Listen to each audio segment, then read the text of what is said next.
Call all hands. Beat to quarters.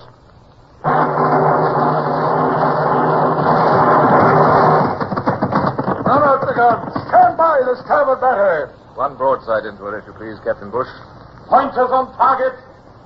Linstock ready. Aye, sir. Ready. Fire!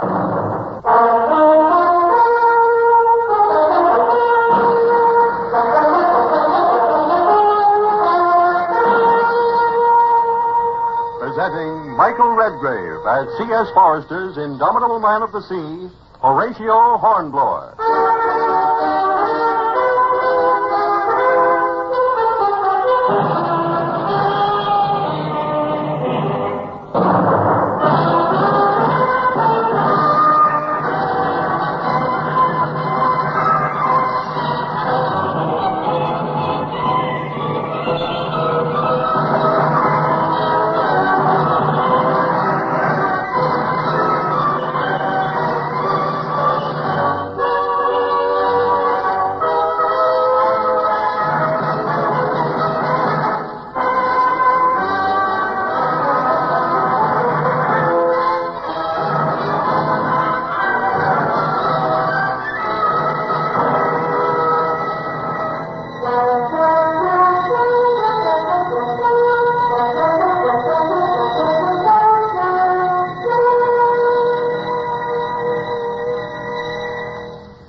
From this distance of time, it's easy to see that my refusal to go to Vienna was one of the most fateful decisions I ever made. Yet if I could have my time over again, I'd still refuse, even at the cost of hurting Barbara again, as I hurt her that night in Paris, as we drove to another of the endless receptions. It's probably the greatest thing that has ever happened to me, dear. Am I expected to be there then? Oh, but of course. You're a person of great importance now, remember. My God. Drawing rooms, balls, salons, the ballet, the opera. Oh, you better go. It's your duty. But you don't need me. I'd be the skeleton at the feast. No, I'll go to Smallbridge.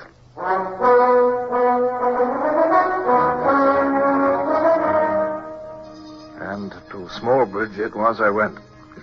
Well, I found that intolerable, too. And then came the letter from the Count of Grasset. Now that peace is with us, will you not come again and allow us the pleasure of offering you the open hospitality which we were unable to extend when you and Lieutenant Bush and your servant Brown were fugitives from Bonaparte? Brown? Brown, jump to it, damn you. Yes, my lord. Pack clothes for both of us. Pack for an indefinite stay. Order the chaise. We're going to Naval. Naval, my lord? Yes. You mean to the Chateau de Gracie, my lord? Well, of course I do. How soon can you make the preparations? I'll do it in 2 shakes of a rope's end, sir. Good. My lord. Good. Leave it to me, sir. Lummy, I can't do it quick enough, my lord.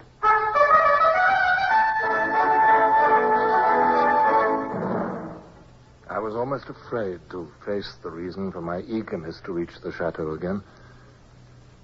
Now that Bush was dead, the Comte de Grasset was probably the man nearest to me in the world. Yet I could not hide from myself the thought of seeing Marie again. A more cheerful arrival than your last, milord. Ah, more cheerful indeed. Then we were fugitives carrying poor wounded old Bush, dirty, soaked, and hunted. But must I be milord to you? I shall call you Horatio, then, if you will permit. And you, Marie. Please. Yes? Horatio. Ah, that is nice. Horatio. Thank you. Here is Felix with wine. To your happy return, Horatio.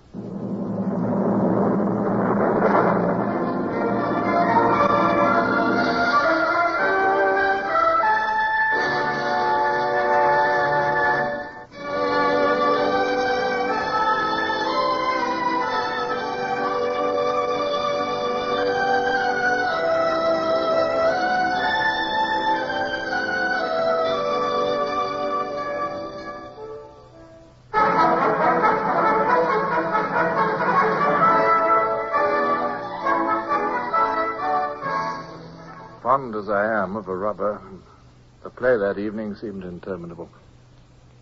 I was vastly conscious of Marie, now beside me, now opposite, as we changed places in the dummy. And twice I made minor slips in play.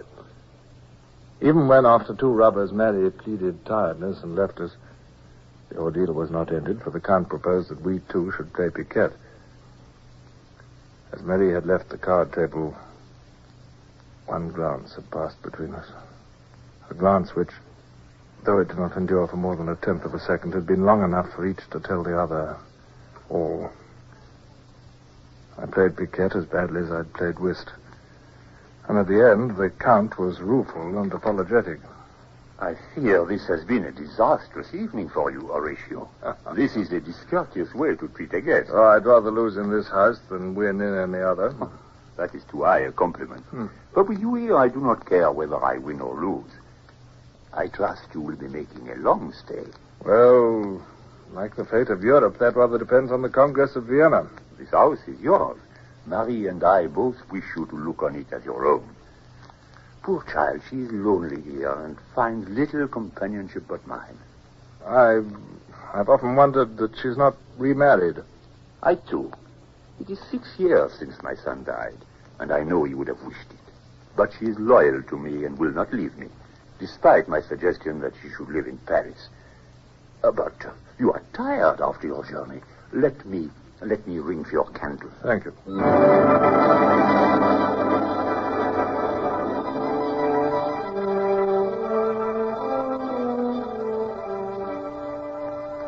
Brown was waiting sleepily for me in the sitting room of my little suite, but I dismissed him at once. There, inconspicuous in the corner, was the door that led to the little hall outside Marie's suite in the turret. How well I remembered that. Generations of the Ladon, Counts of Grasset, had conducted intrigues in that chateau. Perhaps kings and princes had passed through that door on their way to their ladies.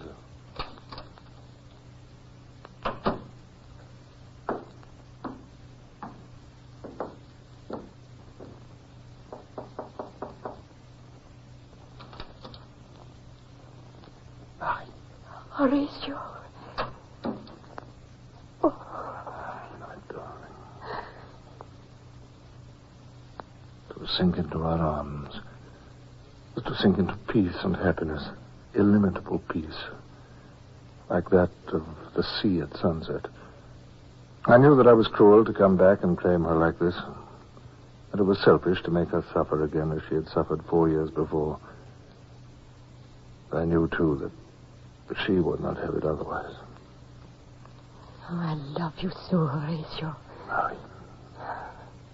Time goes so fast. We have only this little moment. Oh, my sweet. We'll make time stand still. This is our moment. The world spins, but here there is no time. It's only us.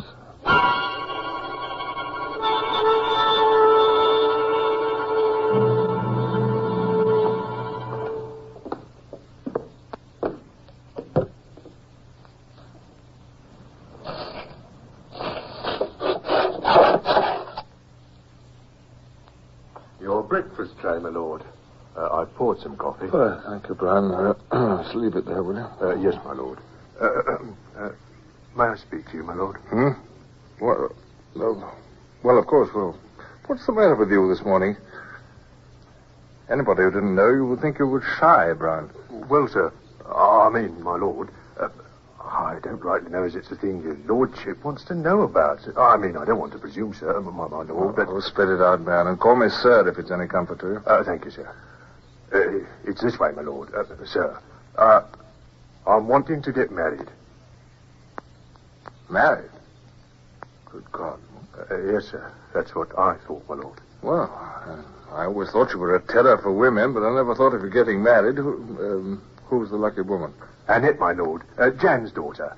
And it's me as is the lucky one, sir. Jan's daughter? Oh, of course, the pretty one with the dark hair. Yes, sir, yes. Well, I can't see anything against it. You're a man of sense. You needn't ask me about those things. I'm sure you've made a wise choice, and you'll have all my wishes for your happiness. Thank you, my lord. And if Annette can cook as well as her mother, you're a lucky man indeed. I've been thinking, sir, that if I was to continue in your service, your lordship might like to engage Annette as a cook. Oh, bless my soul. Yes, it's an attractive prospect, Brown. The cooking at Smallbridge could certainly do with improving. But, no, Brown, I can't give an answer to that. Her ladyship will have to be consulted. Tell me, this seems to have been a lightning courtship, doesn't it? Well, not really, sir. When I was here before, me and Annette... you understand me, Lord. Well, I do now. So that's why you were so anxious to come back. I thought there was something... You cunning dog. When do you plan to marry? Just as soon as the law of the country allows me, my lord. Well, we'll soon find that out. Yes, well, I'll get up. I can't stay in bed after all this excitement. We must tell the Count. I'll come through with a handsome present. Oh, thank you, my lord. I'll bring your hot water, sir.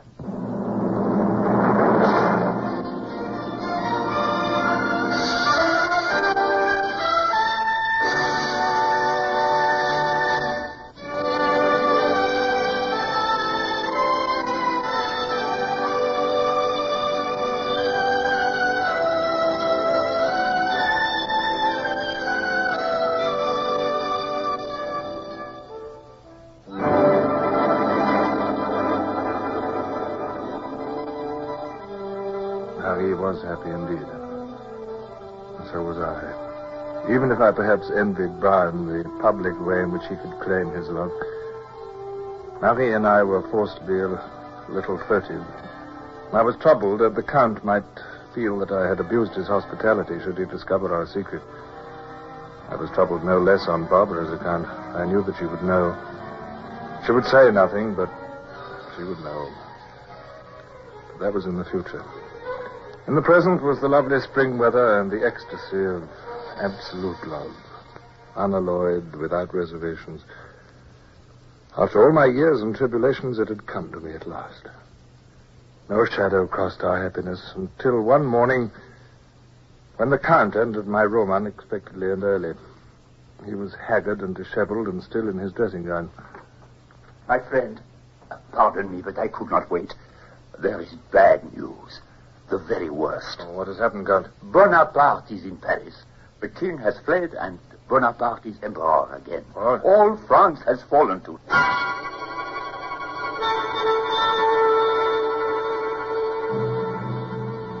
While my stricken old friend was speaking, my mind was struggling to take in his news and all that it implied. It meant war again, that was certain. Whatever the other great powers might do, England could never tolerate the presence of that mighty and dangerous enemy across the Channel. It was 22 years ago that the war had started. It was possible that it might be another 22 before Bonaparte could be torn from his throne again. Another age of misery and slaughter. The prospect was hideous. I struggled against the idea. But the people do not want him, sir. We know that now. The people's wishes do not weigh against the armies. The usurper has already made his first decrees. Oh? The classes of 1815 and 16 are to be called out. The household troops are disbanded. The Imperial Guard is reconstituted. The Emperor is ready to fight Europe again. I can hardly accustom myself to the idea. I've heard the news. Are we leaving, my lord? Yes, help me dress. You know the roads. Do you think we could reach La Rochelle in 2 days of hard riding? Yes, I should think we could, sir. Well, the Count has a great name. No one will venture to arrest him or his party without direct orders from Paris. We might bribe a fisherman to take us out to sea. We might steal a boat, for that matter. Yes, my lord. It does go against the grain to run away from that basket. Yes, I know. Well, we shall see. Well, perhaps we shall be able to take a more active part than merely running away. Oh, good heavens, I just thought. What about Annette, your wife? I hoped she'd come with us, my lord. If I leave her, I may never see her again. Well, can she ride? She will, my lord. We'll go and see that she gets ready. We can carry nothing more than the saddlebags. She can attend Madame la Vicomtesse. Yes, thank you, sir. I'll go and tell her. Yes, well, I'm coming down now, too. It was a sorry business saying goodbye to the household. There were tears from the women, though the men, trained in the stoical school of gentleman's service, kept silent. We rode out of the courtyard and down the road along the river. It was ironical that it should be a lovely spring day with fruit blossom raining down upon us. At the first turn in the road, the spires of Naval came into sight, and at the next, we could clearly see the ornate Gonzaga Palace. I looked at the tower, blinked, and looked again. Do my eyes deceive me, or is that the white Bourbon flag flying over the palace? It is certainly a white flag. It seems hardly possible. Bourgard, the prefect there, declared at once for Bonaparte. So my messenger said, and he is a reliable man. Oh, come, let us talk. We shall know soon enough. Those soldiers at the gate, they are the Grey Musketeers of the household troops. Well, then all is not lost. I've seen the Grey Musketeers in attendance to the king at the Tuileries. Halt! Halt! Who rides there? It is I, Louis-Antoine Hector Savignan de Ladon, Comte de Grasset, and his suite. You may pass, Monsieur le Comte. Her Royal Highness is at the Prefecture. Royal Highness? This must mean the Duchess of Angoulême. I rode through the night with my squadron of musketeers. Navarre changed back to my side quickly enough. The king is still in arms at Grandville, and the south has risen under my husband, the Duke. Well, do you think that a rising can succeed? A rising? It is Bonaparte who heads the rising. I'm suppressing rebellion. Oh, let us not waste time upon definitions, madame. Do you think there's strength enough in France to drive the madman out? He is the most hated man in the country. That may be, Your Royal Highness, but Bonaparte has an army, and it takes an army to defeat an army. Where is one to be found? The old soldiers are devoted to the usurper, and even if the civilians would fight, there's no time to train and arm them. Oh, you are in a pessimistic mood, my lord. Do you then suggest that Monsieur le Comte here should submit tamely to usurper and wait until the armies of Europe should reconquer France? I do not recommend acquiescence. I recommend resistance.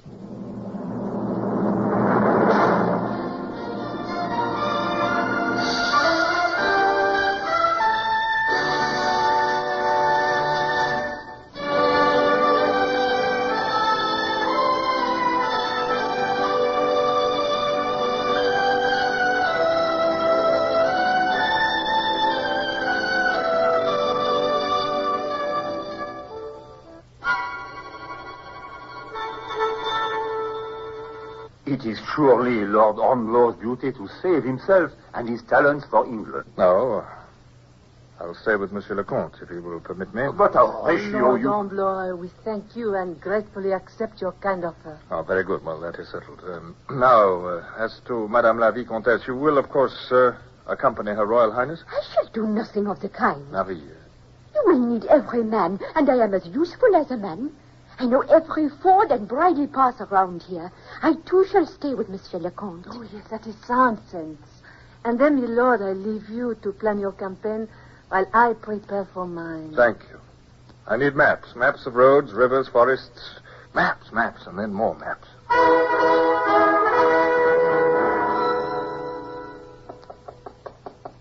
Come in. Marie, this is I. I wanted to talk to you. Marie, I did not oppose you in council just now, but now I must tell you that I wish you to accompany Her Royal Highness to Bordeaux. You do not want me with you. I want you more than anything on earth. I love you more than anything on earth.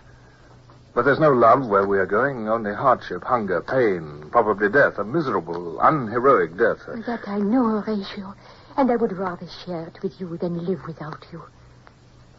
Horatio, there are some things we have not spoken of.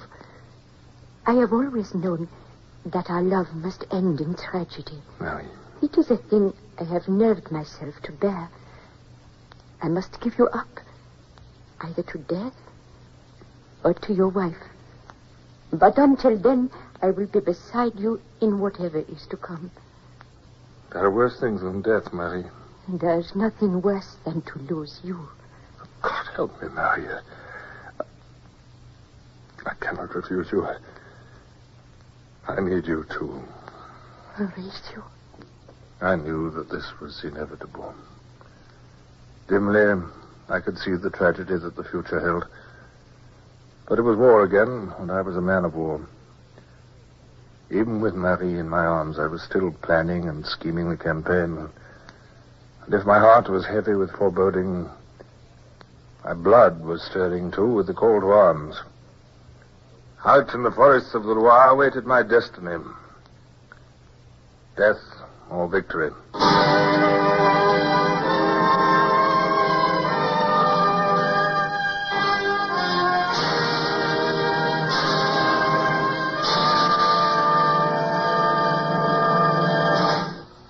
Horatio Hornblower, starring Michael Redgrave, is based on the novels by C.S. Forrester.